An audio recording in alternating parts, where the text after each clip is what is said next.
Rádio Rio de Janeiro, a emissora da Fraternidade, passa a apresentar Luz na Penumbra, programa que leva ao seu coração a mensagem da doutrina espírita.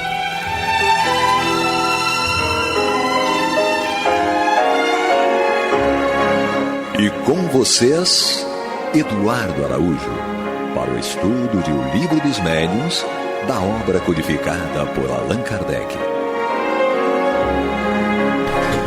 Olá, prezados amigos da Rádio Rio de Janeiro, sejam todos muito bem-vindos. Está entrando no ar o programa Luz na Penumbra, desta vez com o estudo de O Livro dos Médiuns de Allan Kardec.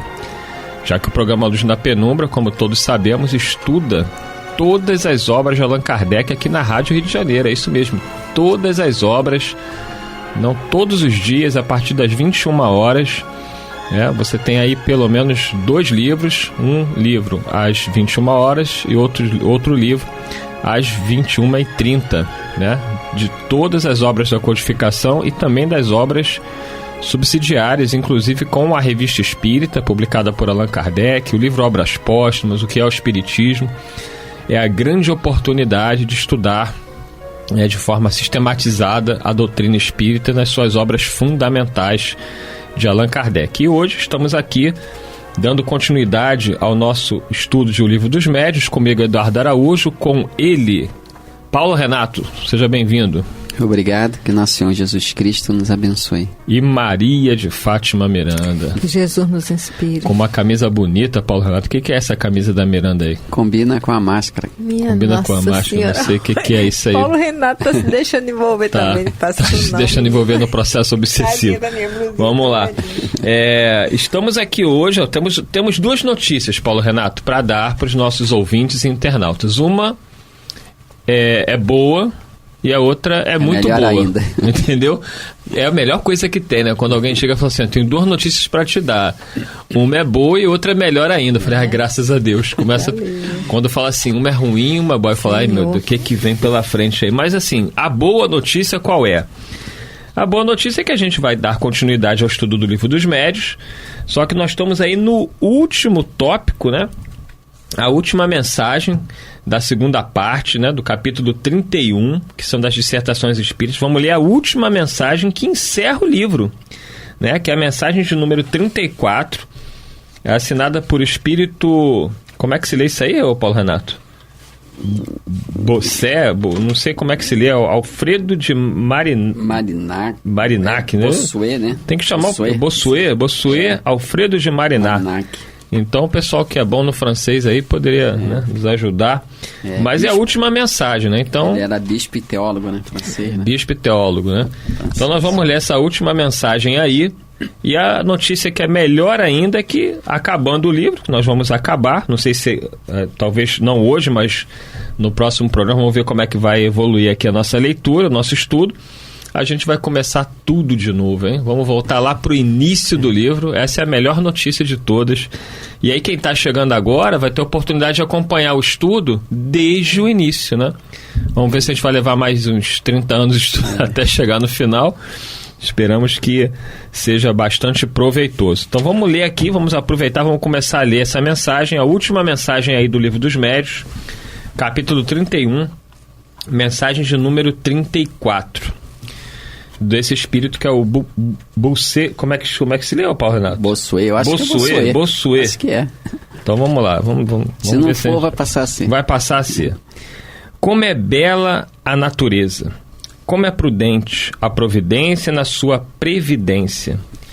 Mas a vossa cegueira e as vossas paixões humanas impedem que tireis paciência da prudência e da bondade de Deus. A menor nuvem, ao menor atraso nas vossas previsões, vós vos lamentais. Sabei, impacientes, duvidadores, que nada acontece sem um motivo sempre previsto, sempre premeditado em proveito de todos. A razão do que precede é para reduzir a nada. Homens de temores hipócritas, todas as vossas previsões de ano, mal para as vossas colheitas.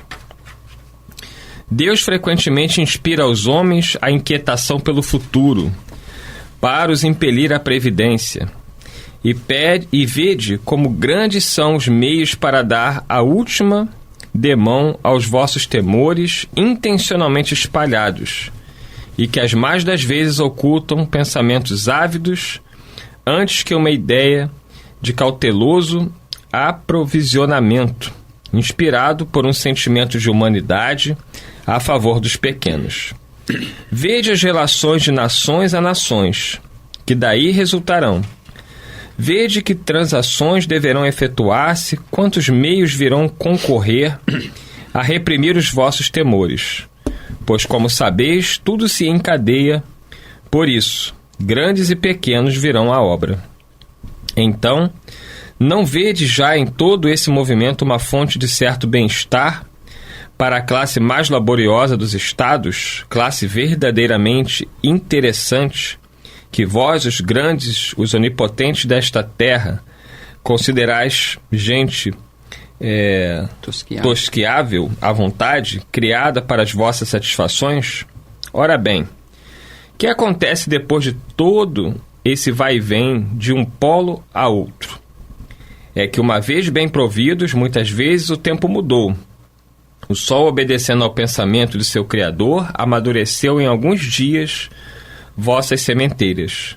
Deus pôs a abundância onde a vossa cobiça meditava sobre a escassez. E, malgrado vosso, os pequenos poderão viver. E, sem suspeitares disso, fostes a vosso malgrado causa de uma abundância. Entretanto, sucede, Deus o permite, algumas vezes, que os maus tenham êxito em seus projetos cúpidos.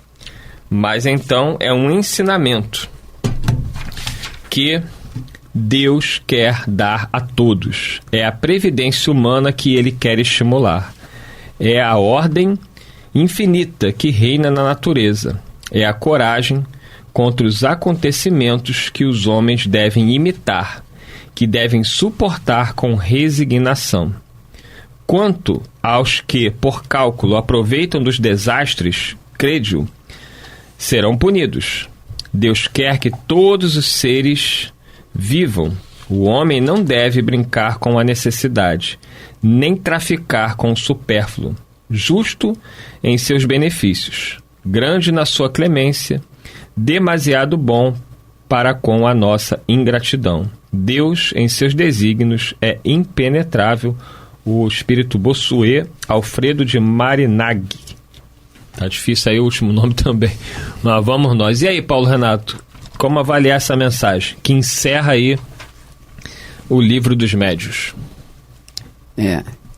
Ela está inserida nesse contexto, né? Isso, de comunicações apócrifas.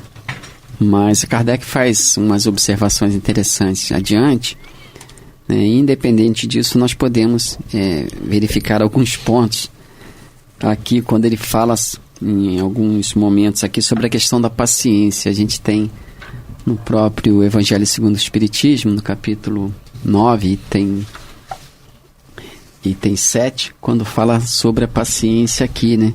Ele vem descrevendo uma série dando para a gente uma série de sugestões em que, se seguidas, nós encontraremos esse exercício salutar da paciência. Ele fala: sede paciente, a paciência também é uma caridade, e deveis praticar a paciência, deveis praticar a caridade, a lei de caridade ensinada pelo Cristo. Então ele vem dizendo aqui uma série de situações, né? E ele fala assim: a vida é difícil, bem o sei, compõe-se de mil nadas, que são outras tantas picadas de alfinete, mas que acabam por ferir. Então é interessante a leitura e a reflexão sobre essa mensagem inserida no Evangelho segundo o Espiritismo. E quando o próprio apóstolo Tiago, numa carta dele, que eu anotei aqui, Tiago 4:3, fala assim: pedis e não recebeis, porque pedis mal, para esbanjares em vossos prazeres.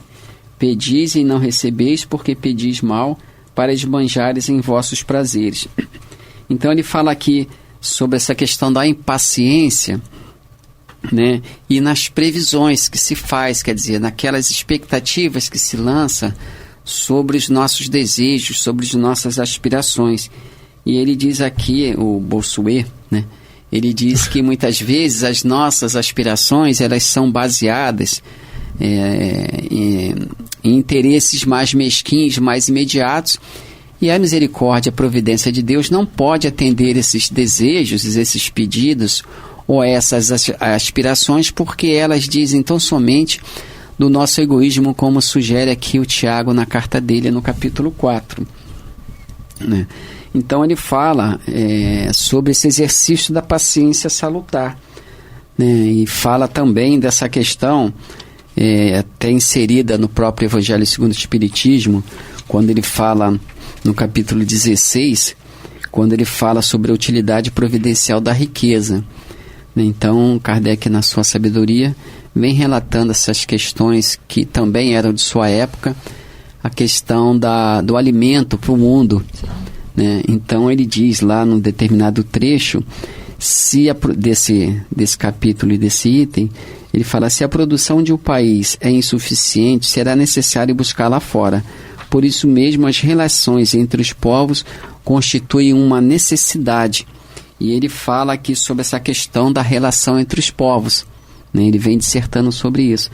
Então a gente observa que essa previdência e providência, digamos assim, do mundo espiritual sobre a humanidade encarnada, né? Mostrando que tudo tem um objetivo maior, tudo tem uma razão de ser, embora por caminhos que desconheçamos, mas a finalidade será sempre a mesma.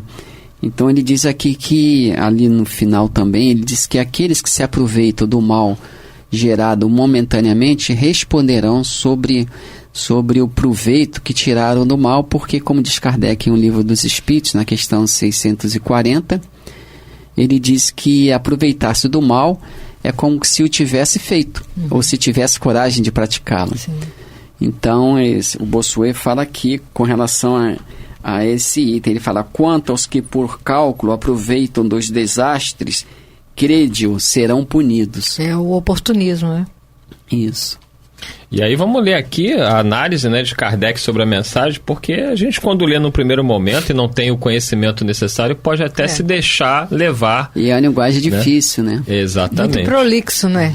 Então o Bossuet aqui, ele enganou muita gente aí, mas a mensagem foi analisada na Sociedade de Paris e tem a notinha de Kardec que encerra aqui o Livro dos Médiuns, né, dizendo o seguinte: que essa comunicação, certo, nada contém de mal. Então, confirma que não é uma comunicação induzindo, né, a coisas ruins.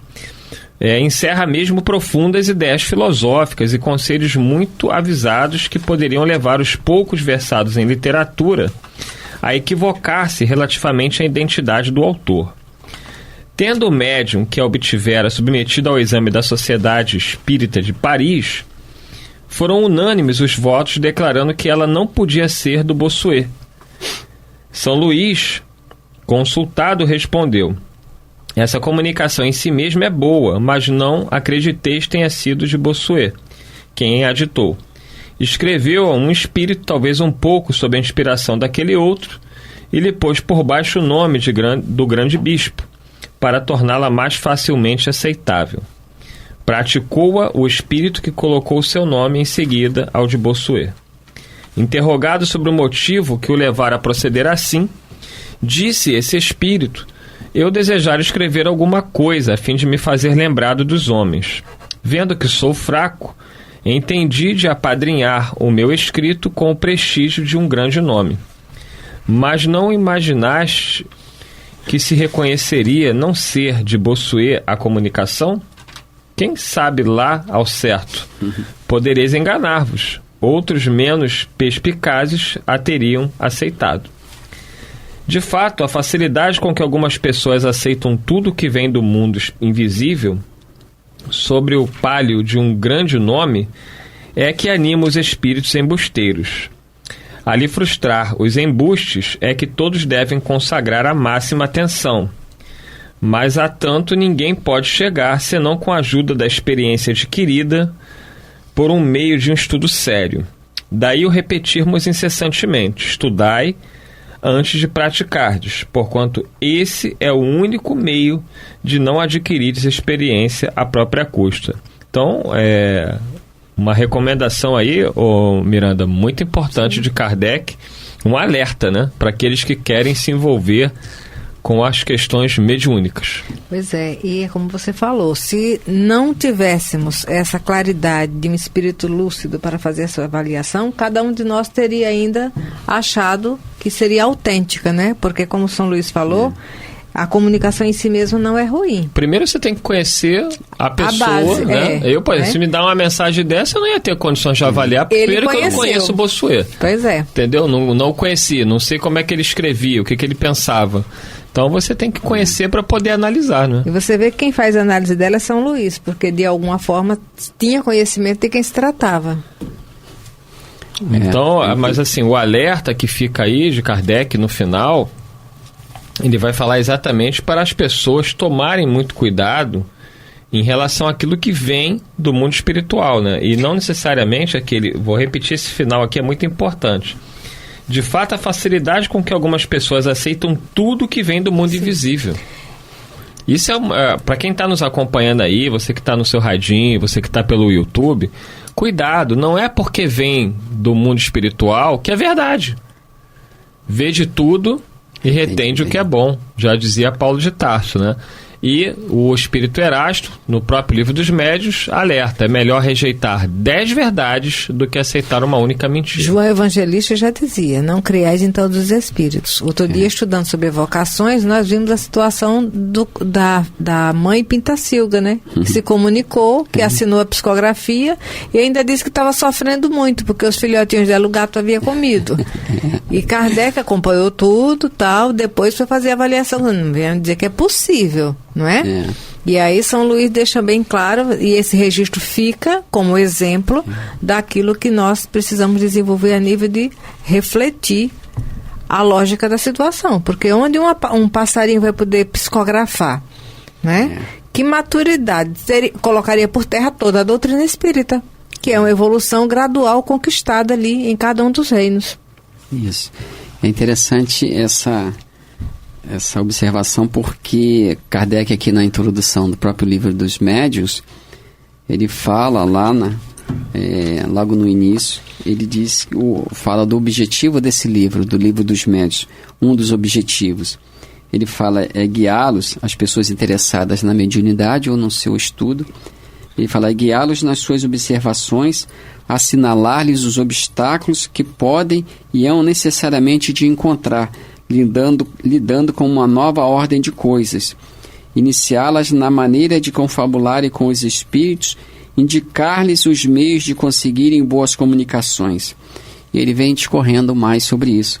Então, essa questão de aceitar de olhos fechados, como se diz, qualquer comunicação do mundo espiritual, especialmente se vem subscrita com assinatura que, de alguma forma, no nosso meio de vivência, ter algum respaldo popular, seja pela cultura em si daquele cujo nome representa, necessariamente não é a pessoa que assinou, mas por aquele nome, por aquela pessoa real que representa aquele nome.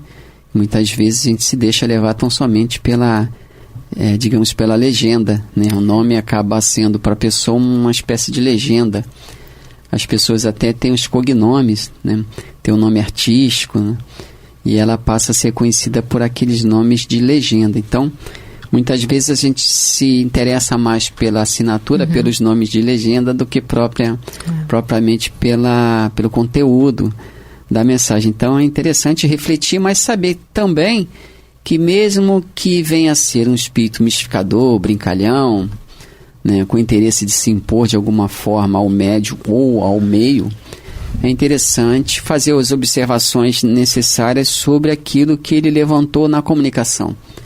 Então, é uma atitude simples e de descanso mental, digamos, deixar de lado uma comunicação só porque ela é considerada apócrifa. Sim. Não foi o espírito de quem assinou, que o verdadeiro, né, que apareceu e estava aqui presente e tal, deu a mensagem. Como foi um espírito enganador, brincalhão, vamos deixar a mensagem de lado. A proposta não é essa, porque se os benfeitores permitiram, numa reunião séria, de pessoas seriamente reunidas, com tal objetivo, se os mentores da reunião permitiram aquele tipo de comunicação, é para que o grupo em si, e especialmente o médico que recebeu, retire daquela situação, o aprendizado que se lhe faça necessário.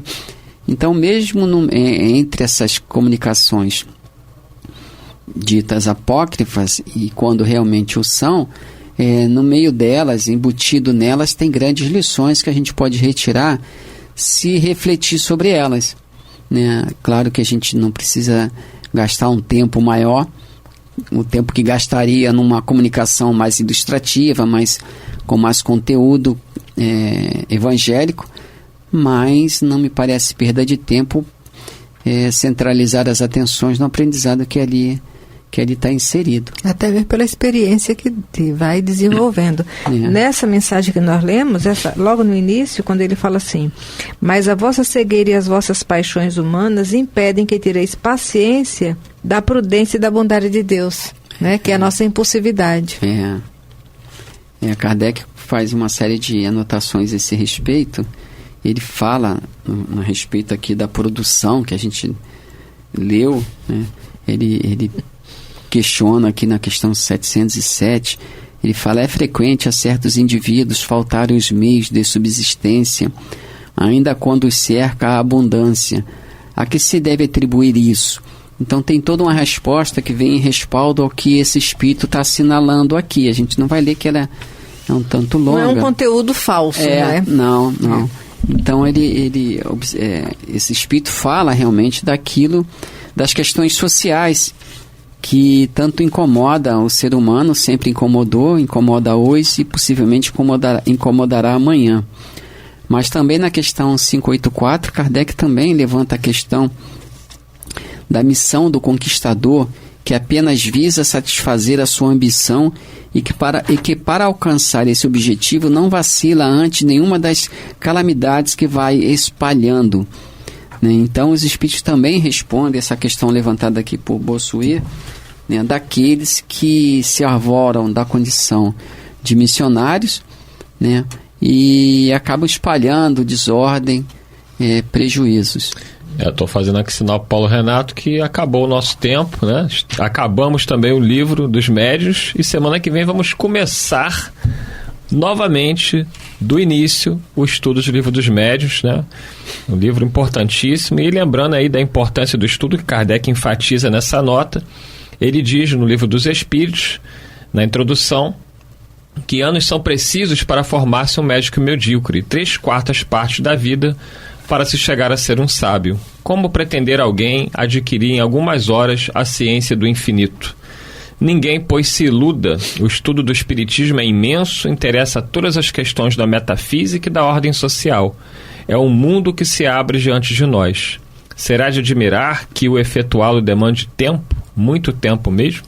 Então é isso, vamos continuar o nosso estudo, né? Essa mensagem está inserida aqui no Livro dos Espíritos, item 13 da introdução, Kardec nos estimulando ao estudo. Então vamos dar continuidade ao nosso estudo. Semana que vem daremos início ao Livro dos Médiuns, nessa nova caminhada aí de aprendizado para todos nós. Muito obrigado, Paulo Renato, Maria de Fátima Miranda, e a todos vocês, prezados ouvintes.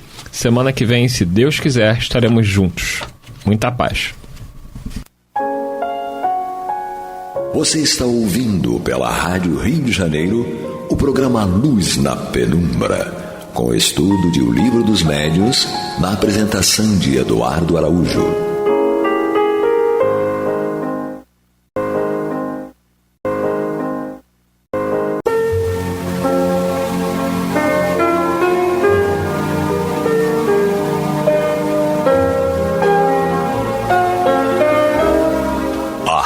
Rio de Janeiro está levando ao seu lar e ao seu coração a mensagem consoladora da doutrina espírita, através do programa Luz na Penumbra. E agora com vocês, Amaury Santos e Astênio Oliveira, para comentar os textos da Revista Espírita de Allan Kardec no período de 1858 a 1868. Olá, amigos. Estamos de volta no programa Luz na Penumbra. Amaury Santos e Astênio Evangelista de Oliveira. É um prazer novamente estar com vocês para comentarmos a Revista Espírita 1858. Astênio, pode continuar. Vamos e faça uma revisãozinha, né, da última que nós falamos. Vamos lá, com muita alegria, né? O último parágrafo que nós estudamos na semana passada, nós estamos estudando agora as notas do tradutor, a primeira edição, né? Se alguém quiser acompanhar, né? Então nós estamos estudando notas do tradutor, a primeira edição. O tradutor foi o Evandro Noleto Bezerra, né? E na semana passada, o parágrafo que nós lemos, eu não vou nem ter coragem de repetir agora, porque tem um monte de palavras francesas em francês, né? Mas ele terminou o parágrafo dizendo: de fato, como descrever as brumas da manhã, os matizes dourados do outono, o suave encanto do entardecer, o cintilar das estrelas do firmamento e o frenesi dos transeuntes dos Champs-Élysées. Então, ele prossegue agora dizendo: devaneios à parte, só para recordar que ele está dizendo o que ele sentiu no momento em que ele foi convidado a fazer esse trabalho, né, de verter para o português, né, uma revista, né, de 4.568 páginas, né, em francês. Então, devaneios à parte. É importante não se perder de vista que a tradução de uma obra é tarefa espinhosa. Por mais cuidadosa, por mais fiel e honesta, jamais expressará na sua inteireza as variadas nuances da língua original, né? Então, por mais cuidado, por mais fiel que seja, né? Há palavras, sentenças e máximas que não encontram equivalência satisfatória em nossa língua. Por outro lado, as próprias emoções se diluem ou se ampliam ao serem transferidas de uma para outra cultura, sem falar das armadilhas que nos são estendidas quando traduzimos literalmente, ou mais grave ainda, quando interpretamos o pensamento do autor na inglória tentativa de superar o texto original, né? Quando você é vaidoso e acha que você pode melhorar aquilo que o autor disse, não é isso? Então, a par disto, a desejável observância das regras gramaticais e estilísticas que dizem respeito ao idioma no qual nos exprimimos, de modo a tornar agradável a leitura e não cansar o leitor. Quer comentar? Exatamente isso. O Evandro, né, tomou muito cuidado para colocar todo o sentimento que Allan Kardec tinha, porque é uma língua sendo traduzida para outra. Sim. Então, nós temos palavras em que o idioma francês não tem. Eu me lembro do inglês, que eles não têm a palavra sentimento. Então eles falam que estão felizes, happy, que dá a mesma conotação, mas que no fundo são palavras diferentes.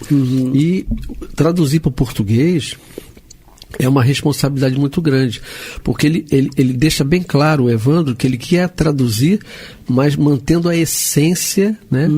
Então a gente tem que ter cuidado, porque uma vírgula já muda o sentido. Sim. Você está falando de exemplos, uma palavra saudade que nós temos no português e que ninguém mais tem, né? Então, se o tradutor encontra essa palavra, como é que ele passa, né, para outro idioma? Exatamente. Então prossegue o Evandro narrando, né, as suas dificuldades no momento em que recebeu o convite para traduzir a revista. Diz ele: feitos esses reparos, procuramos ater-nos aos vocábulos e expressões da língua francesa que encontram perfeita correspondência com seus homólogos portugueses, tal como são empregados no Brasil.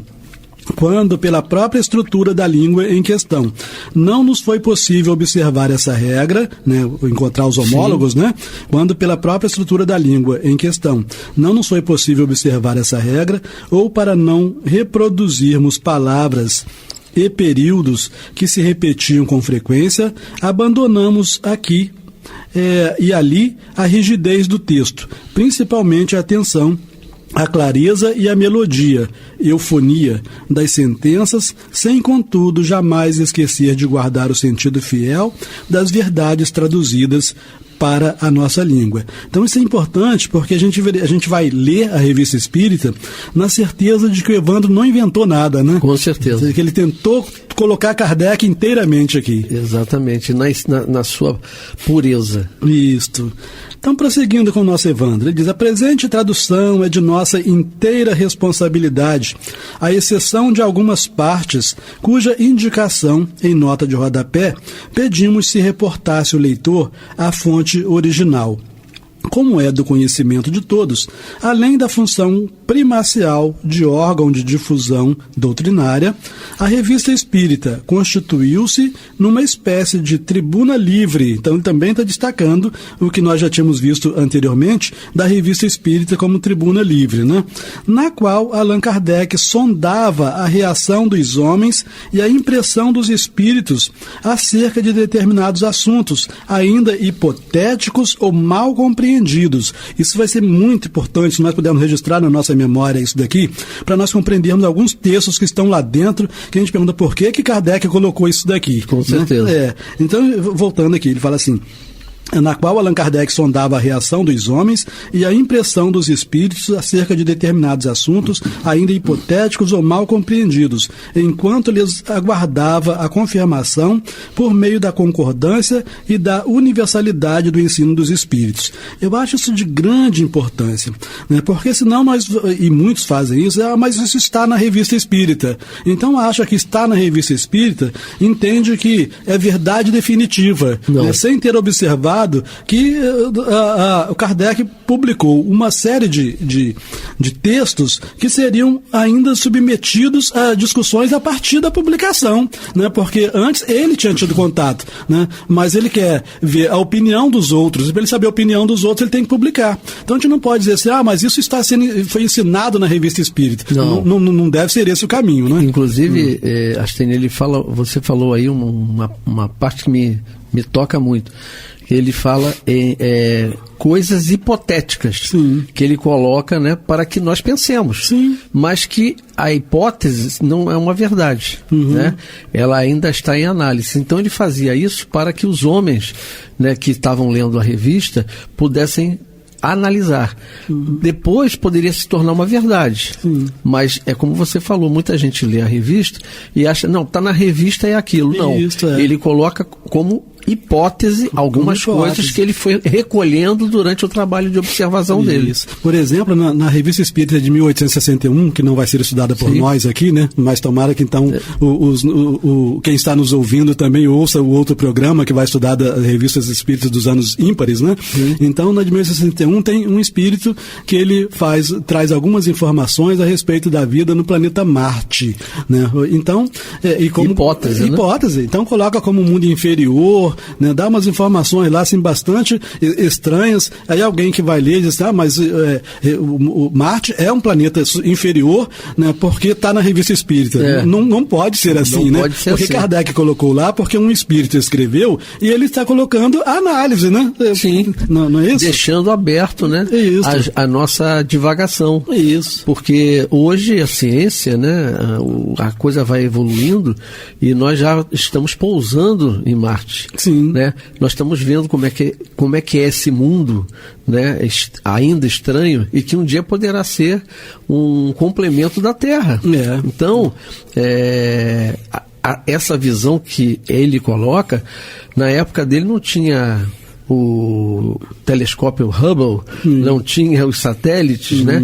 Então, aquilo que o Espírito comentou com ele numa análise em 1858. Sim, foi psicografado, inclusive foi uma mensagem psicografada na Sociedade Parisiense em 1861.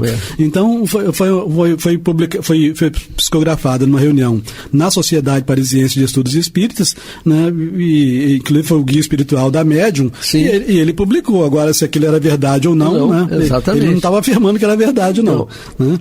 Então, prosseguindo aqui com o Evandro, né, nesse mesmo parágrafo que estamos acabando de ler aqui, ele fala assim: muitos textos revelados pelos espíritos superiores, assim como outros da lavra do próprio codificador. Então isso aqui é o Evandro falando, né? Só lembrando, muitos textos revelados pelos espíritos superiores, assim como outros da lavra do próprio codificador, antes publicados na Revista Espírita, foram transcritos por Kardec integralmente ou com pequenas modificações nas obras básicas, definitivas, que levam o seu nome.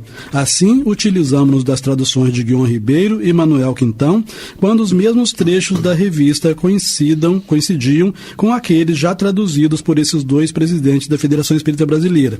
E vocês vão verificar, nós vamos verificar, interessante, o grande conhecimento, o profundo conhecimento do Evandro a respeito das obras básicas da doutrina espírita.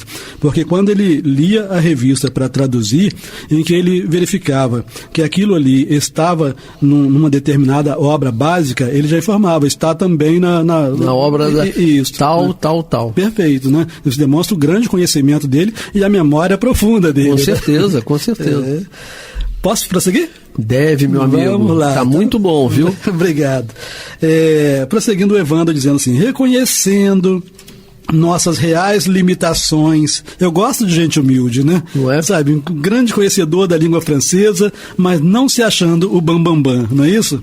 Então, reconhecendo nossas reais limitações em matéria de poesia, cujas regras devem ser escrupulosamente observadas a fim de conservarem a rima e a versificação da língua original, quase sempre desfiguradas na versão que se traduz, confiamos essa difícil tarefa ao nosso estimado confrade e beletrista Hinaldo Lacerda Lima, que, incontinente e de boa vontade, a aceitou, desempenhando-a com mestria e indisfarçável competência. Então nós temos aqui também a participação do Hinaldo quando se refere a poesias, porque não é o forte do da tradução, né? Isso. Aliás, o Evandro, no final, ele nos pede que, se nós descobrirmos aqui, observarmos alguma falha, para fazermos a gentileza de comunicar, deve ser através da FEB, né? Sim. Então, nesse mesmo parágrafo aqui, por exemplo, a gente vê que foi utilizada a palavra incontinente, né? Dizendo assim, confiamos essa difícil tarefa ao nosso estimado confrade beletrista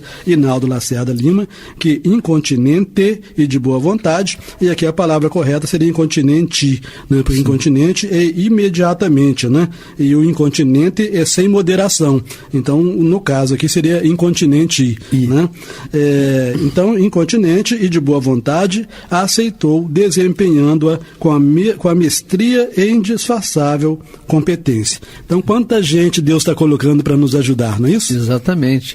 Né? Abrindo a mente de quem quer aprender. Isso, de quem quer, né? Quem quer aprender. Por isso que eu sempre lembro Jesus: vê de quem tem olho de ver, isso. Né? Ouça quem tem ouvido de ouvir. Exatamente. Né? Porque as coisas são ensinadas agora, né? Só quem tem, né? Estão aí, vocês sempre estiveram aí, né? Então só falta interesse, né? Exatamente. E saber como eles, como você falou do Hinaldo e do Evandro, né, a humildade, né? E aí eu me lembro de Sócrates, quando disse: tudo sei que nada sei. Só sei que nada sei. Quando mais você estuda, mais você vai vendo que você tem que continuar estudando. A gente fica com tanta vergonha. Tanta empáfia, né? Não, e a gente fica com vergonha de tudo. Não, e às vezes a gente fica com vergonha de ver que a gente não sabe, né? Exatamente. Né? Quando eu vejo, por exemplo, na doutrina espírita, né, nas obras básicas principalmente, no livro dos espíritos já, né, informando as condições espirituais do planeta Terra e que tipo de espírito reencarna no planeta Terra, eu falo: meu Deus, eu sou esse tipo de espírito. Pois que vergonha. É verdade. Já andamos um pouquinho, né? Não é? Bom, então, continuando aqui com o nosso Evandro, né? Nós estamos vendo, então, só recordando as notas do tradutor à primeira edição. Já estamos chegando no finalzinho dessas notas, né? E aí diz o Evandro: procuramos evitar, tanto quanto possível, a inserção de notas de rodapé, a não ser quando tivessem a finalidade de esclarecer o leitor acerca de qualquer explicação que não possa ser facilmente encontrada nas enciclopédias e compêndios de história geral da própria tradução de um ponto doutrinário qualquer, ou ainda quando se relacionassem com fatos diretamente ligados à vida e à obra do codificador.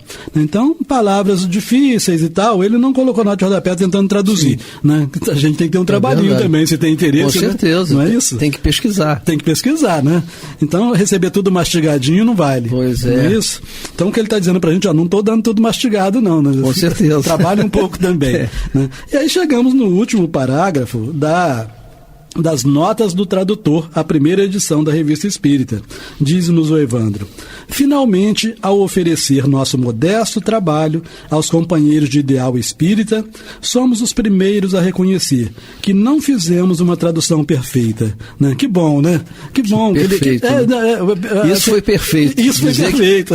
Dizendo que não, que provavelmente tem falhas que não é perfeito. Isso é perfeito, muito lindo, né? Então somos os primeiros a reconhecer que não fizemos uma tradução perfeita. Falhas, por certo, haverão de ser detectadas.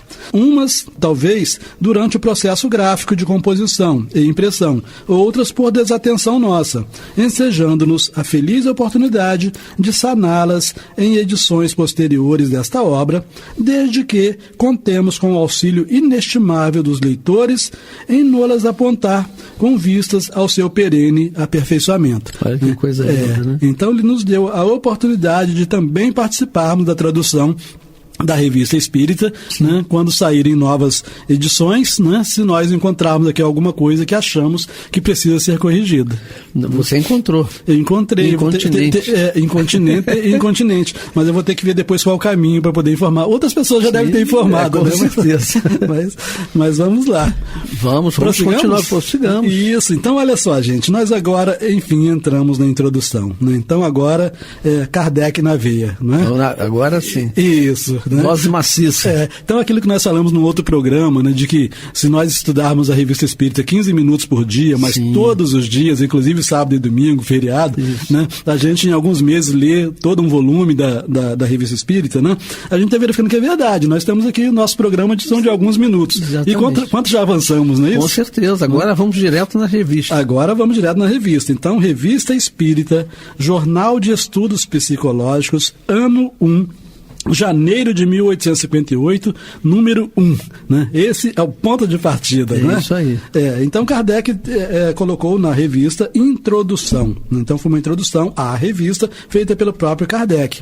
E ele nos diz, então, o seguinte: a rapidez com que se propagaram em todas as partes do mundo os estranhos fenômenos das manifestações espíritas é uma prova evidente do interesse que despertam. Né? Então, os espíritos começaram fazendo um tremendo barulho no mundo inteiro. Né? É verdade. Eram coisas que caíam, janelas que fechavam. Mesas girantes. Então, os espíritos perturbaram a humanidade. Chamando a atenção. Né? Então, e no mundo inteiro, para que depois surgissem os textos doutrinários. Com certeza. Prosseguindo, a princípio, simples objeto de curiosidade, não tardaram a chamar a atenção de homens sérios, que neles vislumbraram desde o início a influência inevitável que viriam a ter sobre o estado moral da sociedade. Num dos nossos programas, você até comentou, né, quando Kardec, ao tomar conhecimento desses fenômenos, e insistiam com ele para que ele fosse a algumas reuniões, né, para ver os fenômenos das mesas girantes, ele dizia: se me provarem que a mesa tem cérebro, nervo para sentir, cérebro para pensar, etc., né? Então eu acreditarei. Né? Mas, enfim, a gente vê... que havia uma causa inteligente, que foi o que ele descobriu, né? Então, quando ele fala assim, a princípio, simples objeto de curiosidade, não tardar a chamar a atenção de homens sérios, ele está entre esses homens sérios. Exatamente. Né? Que neles vislumbraram desde o início a influência inevitável que viriam a ter sobre o estado moral da sociedade. As novas ideias que surgem desses fenômenos popularizam-se a cada dia mais, e nada lhes pode deter o progresso, pela simples razão de que estão ao alcance de todos, ou de quase todos, e nenhum poder humano lhes impedirá que se manifestem. A gente vai ver no dia a dia do estudo, né, como Kardec estava com a razão, porque o poder humano tentou muitas vezes acabar com os fenômenos espíritas como se isso fosse possível, né? Eram os demônios, isso, né? Eles queriam que fechassem, né, as casas. Kardec, não adianta, você fecha uma casa, o fenômeno está acontecendo do lado, acontece na rua. É importante assim, também nós lembrarmos sempre ao ouvinte, porque nós temos o ouvinte espírita, mas temos os ouvintes que não são espíritas também. E lembrar que Allan Kardec era agnóstico. Ele não fez a doutrina espírita porque os espíritos disseram a ele que tinha que fazer. Ele era uma pessoa agnóstica, uma pessoa que pesquisava, e através da pesquisa e da forma de pesquisar que ele utilizou, nós chegamos aos livros que hoje estão aí para todos nós. Exato. Né? Então a coisa foi muito séria, embasada na ciência. E essa é a diferença. Por isso que muita gente fala assim, mas a religião espírita, olha, ela é muito mais filosofia, né, e uma doutrina a ser seguido, que é a mesma de Jesus, né? Caridade, amor ao próximo e a si mesmo. Então tudo isso está embasado, mas ao longo dos anos, né, o espiritismo foi muitas vezes deturpado, né, porque se confunde com o espiritualismo, e que são outras religiões que acreditam na vida após a morte, mas que não têm esse embasamento que Kardec deu. Sim, e nem os mesmos princípios, né? Das vidas sucessivas. Isso, né? Exatamente. Enfim. Bom, se os abafam, acho que nós estamos terminando, né? Mas vamos lá. Mas dá tempo. Se os abafam aqui, reaparecem, se abafam os fenômenos, né? Então, se os abafam, então isso aqui é interessante a gente mostrar assim, ó, Kardec está apresentando o espiritismo para a população, né? Perfeito. Então, assim, se os abafam aqui, reaparecem em 100 outros pontos. Aqueles, pois, que neles vissem um inconveniente qualquer, seriam constrangidos pela própria força dos fatos a sofrer-lhes as consequências, como só ia acontecer às indústrias novas, que em sua origem ferem interesses particulares, logo absorvidos, pois não poderia ser de outro modo. Então, aqueles que se vissem, né, atingidos, os seus interesses atingidos negativamente pela doutrina espírita, aqueles que vivessem da religião, por exemplo, você não tem outra saída a não ser aceitar as consequências. Você não tem como abafar o fenômeno, os fenômenos. Verdade. Não é isso? Então, o que já não se faz e disse contra o magnetismo. Então, Kardec, que era grande conhecedor do magnetismo, né? Ele era também magnetizador. Né? Isso, o maior contato que ele tinha com os fenômenos chamados assim, espirituais era através do magnetismo, né? Que ele já estudava há mais de 20 anos, era um dos maiores conhecedores do magnetismo. Hoje a gente tem que encerrar, né? Acho que o nosso tempo acabou. O nosso tempo acabou, mas vamos continuar, né? Na nossa próxima edição. Falando sobre a Revista Espírita de 1858 em diante. Isso. Tá bom? Só as revistas dos anos pares. As pares, viu? Um grande abraço e muita paz.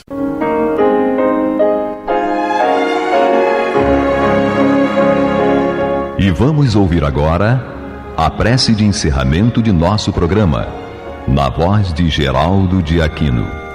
Jesus, dá-nos coragem para a luta, piedade para os insultos e misericórdia para as injustiças e ingratidões. Limpa nossa alma de inveja e ambições mesquinhas, de ódio e de vingança o nosso caminho. E que dentro em pouco, ao recolher-nos de novo ao calor do nosso leito, para que o sono nos dê a paz e o esquecimento das tristezas humanas, possamos sentir, Senhor, no mais íntimo de nosso ser, a doçura indefinível do Teu amor e a grandeza incomparável da Tua divina presença. Que assim seja.